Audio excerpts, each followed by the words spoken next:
नमस्कार दोस्तों, आज हम बात करेंगे कि किस तरह से जब एक सोल्जर सेना से रिटायर हो जाता है तो उसके बाद वो अपने जो उसका रिकॉर्ड ऑफिस है या पीओआर ऑफिस है उससे उसके पोस्ट डिस्चार्ज क्लेम की या सर्विस के दौरान जो भी क्लेम पेंडिंग्स रह गए थे उनकी जानकारी प्राप्त कर सकता है। क्योंकि एक सोल्जर जब कम्युनिकेट करने की कोशिश करता है अपने डिपार्टमेंट में डिस्चार्ज के बाद तो उसको वहाँ से कई बार रिप्लाई नहीं मिल पाता है, या ईमेल के थ्रू कांटेक्ट करने की कोशिश करता तो मेल के रिप्लाई नहीं मिलते और उसको सटीक जानकारियाँ प्राप्त नहीं होती है। तो उसी के लिए एक सबसे अच्छा और सिंपल तरीका क्या है उसके बारे में आज बात करूँगा, और एक वीडियो के माध्यम से आपको मैं बताऊँगा कि कैसे आप अपनी कंप्लेंट दर्ज करा सकते हैं और जिसमें आपको रिटर्न रिप्लाई मिलेगा। आपके जो जितने भी क्लेम्स हैं या जो भी आपकी कंप्लेंट है उसका एक ऑथेंटिकेट जो है जानकारी आपको प्राप्त हो जाएगी। तो अभी आप जो मैं बताने जा रहा हूँ उसको एक बार ध्यान से देखिए लास्ट तक, और फिर भी आपके पास अगर कोई इस तरह की क्वारी है या कुछ है तो आप कमेंट के माध्यम से पूछ सकते हो। तो सबसे पहले आप क्या है, आप अपने जो है मोबाइल के अंदर गूगल ओपन कर लेना है और वहाँ पे टाइप करना है सीपी ग्राम।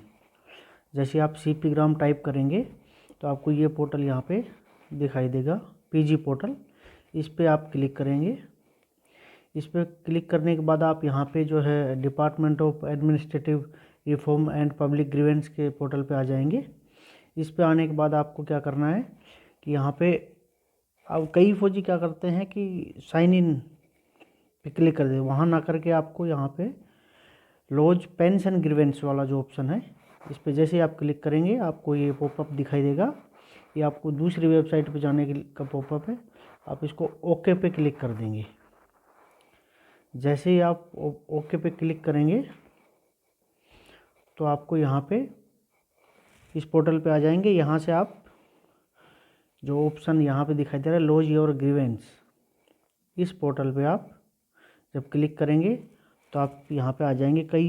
जैसे अगर किसी को समझ में नहीं आ रहा है इंग्लिश में तो आप यहाँ से स्विच करके हिंदी लैंग्वेज भी ले सकते हैं। जैसे आप हिंदी में करेंगे यहाँ पे जो चीज़ें लिखी हुई है सामने वो हिंदी में आ जाएगी और आप फिर अपनी कंप्लेंट हिंदी में दर्ज कर सकते हैं। तो अभी मैं वापस इसको इंग्लिश में स्विच कर लेता हूँ। इंग्लिश में करने के बाद अभी आप यहाँ पे जब जाएंगे तो यहाँ पे देखिए एक ऑप्शन है टाइप ऑफ पेंशनर का। आप यहाँ पे इसमें डिफेंस पे सेलेक्ट करेंगे। डिफेंस पे सेलेक्ट करने के बाद कंटिन्यू करेंगे। कंटिन्यू करने के बाद यहाँ आपको डिटेल्स फिलअप करनी है कुछ। जैसे फर्स्टली है आपका डिपार्टमेंट कि किस डिपार्टमेंट को आप कंप्लेंट करना चाहते हो। पहले है ये मिनिस्ट्री ऑब्लिक डिपार्टमेंट, इसमें ऑप्शन में आप लेंगे तो यहाँ पे सबसे पहले ही ऊपर दिया हुआ है डिपार्टमेंट ऑफ डिफेंस, आप इसमें सेलेक्ट कर लीजिए। इसके बाद आपको यहाँ पे दूसरा ऑफिस ऑब्लिक ऑर्गेनाइजेशन दिया हुआ है, तो यहाँ पे आप अपने जिस भी कोर या रेजिमेंट से रिटायर हुए वो डाल सकते हैं। इसके बाद ये पेंशन डिसबर्सिंग बैंक को करना चाहते हैं या डिपार्टमेंट को, तो आप सीधा डिपार्टमेंट, क्योंकि बैंक से रिलेटेड इशू है नहीं है तो आप डिपार्टमेंट ऑफ ऑब्लिक मिनिस्ट्री को सेलेक्ट करेंगे। इसको करने के बाद आप यहाँ जो ग्रीवेंस कैटेगरी है इस पर क्लिक करेंगे और इसमें देखिए बहुत सी कैटेगरी यहाँ पे दी हुई है, तो आप एक एक करके सारी कैटेगरी चेक कर लीजिए कि आपका किस कैटेगरी से रिलेटेड जो है इशू है। अगर आपको इनमें से कोई भी कैटेगरी अगर समझ में नहीं आ रही है तो आप ऐसे इसके सबसे जो है लास्ट में एक कैटेगरी दी हुई है तो वो सेलेक्ट कर सकते हैं। अभी मैं आपको दिखाता हूँ कि जो सबसे लास्ट में दी हुई है,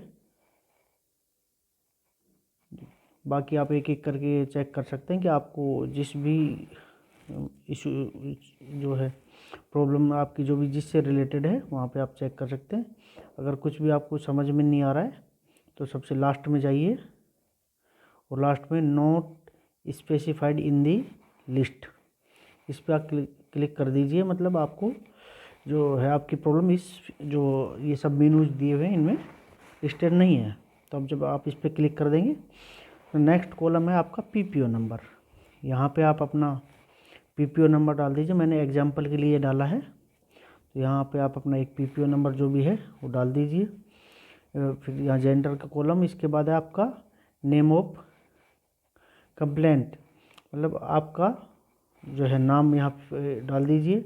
इसके बाद ये नेक्स्ट कॉलम है, is the complaint and PPO holder the same person, तो आप यस में रहने दीजिए क्योंकि आप ही PPO होल्डर है और आप ही कंप्लेंट कर रहे हैं। इसके बाद एज, तो अगर बिलो 80 है तो बिलो 80। इसके बाद next mobile number, email address, आपका एड्रेस। इसके बाद एड्रेस में आपका ये स्टेट जो भी है वो आप स्टेट सेलेक्ट कर लीजिए। इसके बाद अपना पिन कोड नंबर यहाँ डाल दीजिए। फिर नेक्स्ट आता है टाइप ऑफ पेंशनर। सबसे पहले है सुपर एनुएशन, सब आप इसी को लीजिए जो नॉर्मल पेंशन है इसी में है। दूसरा वॉलंटरी रिटायरमेंट, तो दोनों में जो आपका ऑप्शन है, या किसी का फैमिली पेंशन का इशू है तो नीचे फैमिली पेंशन वाला डाल सकता है। इसके नीचे है NPS, या फिर अदर्स टाइप की कोई पेंशन है तो आपकी जैसे मेडिकल वगैरह की कोई है, मेडिकल बोर्ड आउट वगैरह, तो वो अदर्स में लेके फिर सब कॉलम में डाल सकता है। फिर उसके बाद आपको ये फिलअप करने के बाद इसके नीचे है बैंक्स डिटेल। तो सबसे इम्पोर्टेंट चीज़ ये है कि आपको ये बैंक डिटेल जो है यहाँ पे ध्यान रखना है, क्योंकि बैंक डिटेल्स आपको फिलअप नहीं करनी है। अगर आप बैंक डिटेल यहाँ पे जो है फिलअप करेंगे तो आपको प्रॉब्लम क्या होगी कि वो कंप्लेंट आपकी लॉन्च नहीं होगी। आपको बैंक डिटेल डालने की ज़रूरत नहीं है। बैंक डिटेल के बाद आपका यहाँ पे आ जाता है ग्रीवेंस का कॉलम, जिसमें आपको अपनी कंप्लेंट टाइप करनी है। इसके देखिए दो तरीके हैं। सिंपली एक आप अपनी कंप्लेंट को रोमन में टाइप कीजिए, इंग्लिश में टाइप कीजिए, नहीं तो दूसरा तरीका है कि आप अपनी उसको फाइल में अटैच करके तब आप भेज सकते हैं। सिंपली अपनी कंप्लेंट को आप एक पेपर पे लिखिए और उसके बाद उसकी PDF एक बना लीजिए, और PDF बना के आप फिर उसको यहाँ से अपलोड कर सकते हैं। यस पे जैसे आप क्लिक करेंगे तो यहाँ पे आपको आएगा चूज फाइल। जैसे फाइल को चूज करेंगे तो आप जहाँ पे आपका फाइल है वहाँ से आप अपने स्टोरेज, जो मोबाइल का स्टोरेज है वहाँ से आप PDF फाइल को उठा के अपलोड कर सकते हैं। तो जैसे अपलोड करके ओके करेंगे तो यहाँ पे आपकी फाइल अटैच हो जाए। उसके बाद आप अपना कैप्चा यहाँ पे एंटर कर सकते हैं, और कैप्चा एंटर करके सबमिट वाला बटन पे क्लिक कर दीजिए।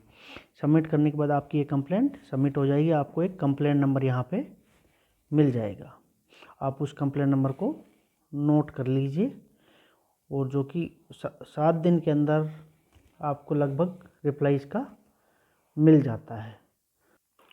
तो दोस्तों कैसी लगी ये जानकारी? अगर जानकारी अच्छी लगी हो तो चैनल को सब्सक्राइब कर लीजिए। इसी तरह की और यूजफुल जानकारी आपके लिए लाते रहेंगे। धन्यवाद। जय हिंद, जय भारत।